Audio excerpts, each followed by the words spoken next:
So hey guys what's up and welcome back to my YouTube channel. तो आज की इस वीडियो में हम करने जा रहे हैं मिसलेनियस एक्सरसाइज के लास्ट 4 क्वेश्चन नंबर 9, 10, 11 एंड 12। तो मिसलेनियस एक्सरसाइज के बाकी बचे हुए जितने भी क्वेश्चंस हैं उन सब का वीडियो लिंक मैंने अपने डिस्क्रिप्शन बॉक्स में आपको दे दिया है। अगर इन चारों क्वेश्चन के अलावा भी आपको मिसलेनियस एक्सरसाइज का कोई क्वेश्चन चेकआउट करना है तो आप डिस्क्रिप्शन बॉक्स चेक कर सकते हो। इसके अलावा जो स्टूडेंट इस चैनल पे पहली बार विजिट कर रहे हैं उन्हें मैं बता दूं कि इस चैनल पे हम क्लास 11th का कंप्लीट मैथ का कोर्स कर रहे हैं। अगर आपको क्लास 11th मैथ का कंप्लीट कोर्स करना है तो आप इस चैनल को सब्सक्राइब कर सकते हैं। तो बिना कोई टाइम वेस्ट किए चलते हैं क्वेश्चन नंबर 9 पे। पढ़ो क्या लिखा हुआ है। Let R B a relation from N to N, N यानी set of natural numbers defined by R is equals to A B such that A B belongs to N and A is equals to B square. Are the following true. ये question इसने पूछा है, 3 statement दिए, हमें इन statements के बारे में बताना है कि ये ट्रू है या फॉल्स है। Justify your answer in each case, यानी हम जो भी आंसर इन तीनों स्टेटमेंट के बारे में निकालेंगे उन सब का हमें एक एग्जांपल लेके प्रूफ भी देना है। स्टार्ट करते हैं स्टेटमेंट 1 से। स्टेटमेंट 1 में हमें क्या दिया हुआ है, A comma A belongs to R. ठीक है, A comma A belongs to R का क्या मतलब है, A is equals to A square. अब एक एग्जांपल लेंगे, let A is equals to 2। तो अब इस 2 को इस एग्जांपल में पुट करेंगे, 2 इज इक्वल्स टू 2 का स्क्वायर कितना होता है 4। So 2 is not equals to 4। So हम क्या लिख देंगे, so A comma A is not belongs to R for all A belongs to N. बिल्कुल सिंपल था, फर्स्ट पार्ट कंप्लीट हो चुका है। अब देखो सेकंड पार्ट इसका। सेकंड पार्ट में हमें क्या दिया हुआ है, सेकंड पार्ट में दिया हुआ है A comma B belongs to R. ये हमें गिवन है, इसका मतलब क्या है, A is equals to B square. तो हमें ए और बी की एक एक वैल्यू लेनी है। एग्जाम्पल के तौर पे let A is equals to 4 and b is equals to 2। तो ये कंडीशन देखो सेटिस्फाई हो रही है, बी का स्क्वायर करने पे हमें ए मिल रहा है। अब हमें क्या करना है, इन दोनों की जगह को आपस में रिप्लेस करना है, यानी b a belongs to R. B a belongs to R का क्या मतलब है, b is equals to A square. अब ये वैल्यूज को हमें इसमें पुट करना है। बी की जगह मैंने रखा 2, ए स्क्वायर यानी 4 का square 16।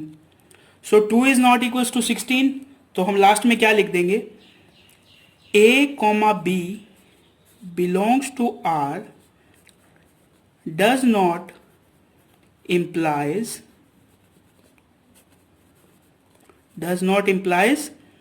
b comma a belongs to r। क्या मतलब है इसका कि a comma b does not implies b comma a belongs to r। मतलब अगर a comma b r के अंदर है तो इसका मतलब ये नहीं है कि b comma a भी r के अंदर होगा। ठीक है, अब हम चलते हैं क्वेश्चन नंबर 3 की तरफ। क्वेश्चन 3 में देखो हमें क्या गिवन है। क्वेश्चन 3 में हमें ये गिवन है a comma B belongs to R, और साथ में एक और कंडीशन गिवन है b comma c belongs to R. इस a comma B belongs to R का क्या मतलब है, a is equals to B square, and b comma c belongs to R का क्या मतलब है, b is equals to C square. तो अब हमें a b एंड c के एग्जाम्पल्स लेने। a को मैं ले लेता हूँ 16, b को मैं ले लेता हूँ 4 एंड c को मैं ले लेता हूँ 2। C square is equals to B, C का स्क्वायर करो 2 का स्क्वायर 4, तो बी के इक्वल आ रहा है। B square is equals to A, b का स्क्वायर करो 4 का स्क्वायर कितना होता है 16, यानी ए के इक्वल आ रहा है। अब ये हमें क्या कहता है, अगर A B belongs to R और B C belongs to R है तो ए सी भी कहाँ बिलोंग करेगा, आर पे बिलोंग करेगा। यानी इसका क्या मतलब है, A is equals to C square. तो ए की वैल्यू रखो 16, सी का स्क्वायर करो 2 2 जा 4, so 16 is not equals to 4। तो हम यहाँ क्या लाइन लिख देंगे, a comma B belongs to R and b comma c belongs to R does not implies a comma c belongs to R. इसके नीचे हमें ये लाइन लिख देनी है। ये लाइन क्या कहती है बेसिकली कि अगर ए बी और बी सी आर के अंदर हैं तो इसका मतलब ये नहीं है कि ए एंड सी भी आर के अंदर होगा। यानी जो तीनों स्टेटमेंट थी वो हमने क्या प्रूव कर दी, फॉल्स प्रूव कर दी। तो ये था हमारा क्वेश्चन नंबर 9। अब चलते हैं क्वेश्चन 10 पे। सो अब आप देखो क्वेश्चन नंबर 10, पढ़ो क्या लिखा हुआ है। Let A is equals to एक सेट गिवन है and b is equals to एक सेट गिवन है and f is equals to एक हमें इस टाइप का सेट गिवन है, ठीक है। आर द फॉलोइंग ट्रू, इन दोनों स्टेटमेंट को हमें बताना है कि ये ट्रू है या फॉल्स है। सॉल्यूशन करते हैं। सॉल्यूशन करने से पहले जो जो गिवन है उसे लिखते हैं। A is equals to 1 2 3 and 4। B क्या गिवन है हमें?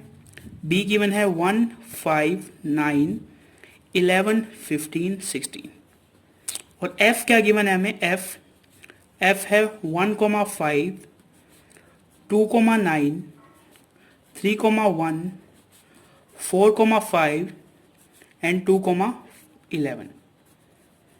सबसे पहला स्टेटमेंट हमें बोल रहा है f is a relation from a to b. तो हम यहां लिखेंगे फर्स्ट पार्ट, क्या लिखेंगे? From the definition of relation. तो रिलेशन की डेफिनेशन क्या कहती है? जो रिलेशन होता है वो हमेशा क्या होना चाहिए? ए क्रॉस बी का सबसेट होना चाहिए। तो यहां आप इस तरह लिख सकते हो, f is a subset of a cross b. आप ध्यान से देखो तो आप अगर ए और बी का क्रॉस प्रोडक्ट करोगे, जो आंसर आएगा, ये जो सेट एफ दिया हुआ है ये क्या होगा? इस ए क्रॉस बी का सबसेट होगा। तो हम क्या लिख सकते हैं? Yes, f is a relation from a to b. समझ गए? बिल्कुल सिंपल था फर्स्ट पार्ट। अब देखते हैं इसके सेकंड पार्ट को। सेकंड पार्ट में हमें इसने पूछा हुआ है f is a function from a to B.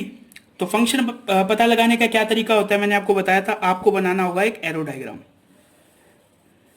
Arrow diagram में सबसे पहले बनाओ दो सेट बना लिए। पहले सेट में ए के सभी एलिमेंट 1 2 3 4। दूसरे सेट में बी के सभी एलिमेंट 1 5 9 11 15 एंड 16। ये क्या है? ए सेट है और ये है बी सेट। अब ये जो एफ दिया हुआ है, इस एफ के बेस पे इनको आपस में कनेक्ट कर दो। जैसे 1 किससे कनेक्टेड है? 5 से। 2 किससे कनेक्टेड है? 9 से। 3 किससे कनेक्टेड है? 1 से। समझ गए? 4 किससे कनेक्टेड है? 5 से। 4 किससे कनेक्टेड है? 4 15 से कनेक्टेड होना चाहिए, यहाँ 15 है। 4 कनेक्टेड है 15 से एंड 2 कनेक्टेड किससे है? 11 से। तो यहां देखो 2 किससे कनेक्टेड हो गया? 2 9 से भी कनेक्टेड है और 2 किससे कनेक्टेड है? 11 से भी कनेक्टेड है। तो फंक्शन की डेफिनेशन क्या कहती है? डोमेन के किसी भी एलिमेंट की दो इमेज नहीं होनी चाहिए। लेकिन यहां तो एक डोमेन में एक ऐसा एलिमेंट है जिसकी दो इमेज है। क्या क्या इमेज है? 9 एंड 11। सो हम क्या लिख देंगे? No, f is not a function, f is not a function because, reason क्या लिख देंगे? वन एलिमेंट ऑफ डोमेन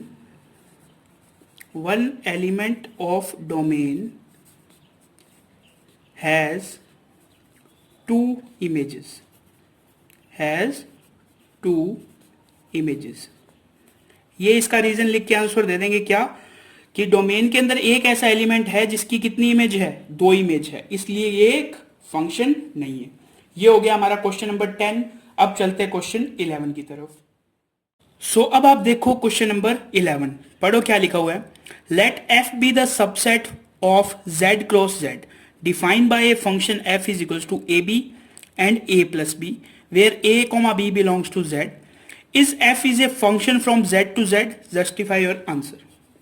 बिल्कुल सिंपल क्वेश्चन है, दिखने में थोड़ा ट्रिकी लग रहा है। सबसे पहले हम लिखेंगे f।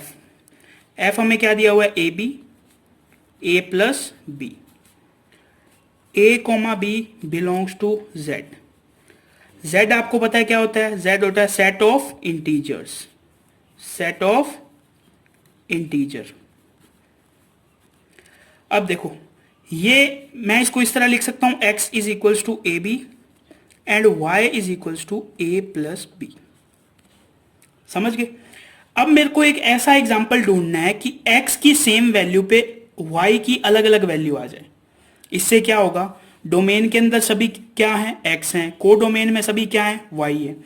यदि एक x या एक जो x है वो अगर दो y से कनेक्टेड हो गया तो वो फंक्शन नहीं रहेगा।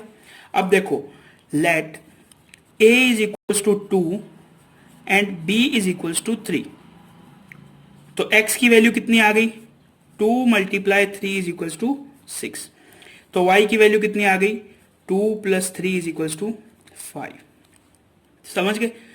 अब मैं लेट a की वैल्यू लेता हूं -2, इंटीजर है, इंटीजर में माइनस भी होते हैं, और b की वैल्यू मैं लेता हूं -3, तो x की वैल्यू मेरे पास क्या आएगी, -2 मल्टीप्लाई बाय -3 कितनी आ जाएगी, आंसर तो वैल्यू तो 6 आएगी, और y की वैल्यू कितनी आ जाएगी, -2 -3 कितना आ जाएगा, -5। यही एक क्वेश्चन क्या हो गया, फंक्शन नहीं रहा। क्यों नहीं रहा, x की वैल्यू 6 होने पर इसकी कितनी इमेज हो जाएगी, 2, एक तो 5 और एक -5। सो हम क्या लिख देंगे, no this is not a function, this is not a function. समझ गए, बिल्कुल सिंपल क्वेश्चन था। ये क्वेश्चन हो चुका है कंप्लीट। क्या करना था हमें, x is equals to A b लिखना था, y is equals to a plus b लिखना था। फिर दो ऐसे एग्जाम्पल लेने थे जिसमें x की वैल्यू सेम आए और y की वैल्यू क्या आ जाए, डिफरेंट आ जाए। तो हमने 2 3 एंड -2 एंड -3 वैल्यू ली, देखा y की वैल्यू डिफरेंट आ रही है, क्या लिख दिया, no this is not a function. कोई पूछ ले क्यों नहीं है, क्योंकि डोमेन की एक वैल्यू पर को डोमेन की दो वैल्यूज आ रही हैं, इसलिए ये एक फंक्शन नहीं है। ये हो गया हमारा क्वेश्चन नंबर 11। अब चलते क्वेश्चन 12 की तरफ। सो अब आप देखो क्वेश्चन नंबर 12, पढ़ो क्या लिखा हुआ है। क्वेश्चन नंबर 12 में दिया हुआ है, let a is equals to 9 10 11 12 and 13, let f is from a to n। a to n का मतलब है set of a to n, n यानी set of natural numbers, be defined by fn is equals to the highest prime factor of n, find the range of f। बिल्कुल simple question है, देखो किस तरह करेंगे। सबसे पहले लिख लो आप सेट a, क्या है, 9 10 11 12 एंड 13। इन सभी एलिमेंट्स को इसने माना हुआ है n, n यानी n की वैल्यू कितनी है, n की वैल्यू है 9 10 11 12 एंड 13। समझ गए। हमें फाइंड क्या करना है, बेसिकली fn फाइंड करना है। fn दिया कितना हुआ है, the highest prime factor of n। इस क्वेश्चन को करने के लिए आपको प्राइम फैक्टर निकालने आने चाहिए। 9 का प्राइम फैक्टर कैसे निकालोगे, मैं यहां लिख देता हूं, प्राइम फैक्टर ऑफ 9। 9 का प्राइम फैक्टर है 3। प्राइम फैक्टर का मतलब होता है 9 जो है वो किस किस के मल्टीपल से बना है, तो 9 जो है वो 3 और 3 के मल्टीपल से बना है, यानी 3 जो है वो क्या है, इसका प्राइम फैक्टर। इसी तरह हम निकालेंगे प्राइम फैक्टर ऑफ 10। 10 किस किस से मिलके बना है, 2 से और 5 से। इसी तरह 11 एक क्या है, प्राइम नंबर है, तो इसका प्राइम फैक्टर क्या होगा, 11। 12 किस किस नंबर से मिला है, 2 2 एंड 3, तो किसी भी नंबर को रिपीट करके नहीं लिखते हम, तो 12 का प्राइम फैक्टर हो गया 2 एंड 3। इसी तरह 13 का प्राइम फैक्टर होगा 13। fn का मतलब है the highest prime factor of n, यानी अगर मेरे को f9 निकालना है तो f9 की वैल्यू क्या आएगी, 3। f10 की वैल्यू क्या आएगी, इन दोनों में से बड़ा नंबर कौन सा है, 5। f11 की वैल्यू क्या आएगी, 11। समझ गए। इसी तरह f12 की वैल्यू क्या आएगी, 2 और 3 में से बड़ा नंबर कौन सा है, 3, तो आ गई 3 वैल्यू। इसी तरह f13 की वैल्यू क्या आएगी, 13।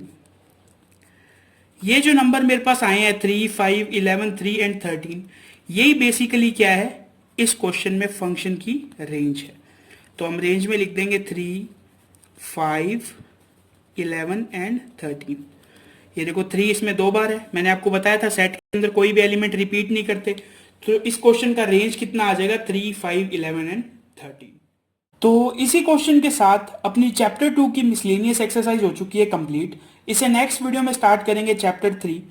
अगर आपको ये वीडियो अच्छी लगी हो तो इस वीडियो को लाइक एंड शेयर कर देना। इसके अलावा अगर आपका कोई भी डाउट हो तो आप उसे कमेंट सेक्शन में पूछ सकते हैं, मैं हर कमेंट का रिप्लाई जरूर करता हूँ। तो बस आज की वीडियो में इतना ही, मिलते हैं नेक्स्ट वीडियो में, तब तक के लिए थैंक्स फॉर वॉचिंग।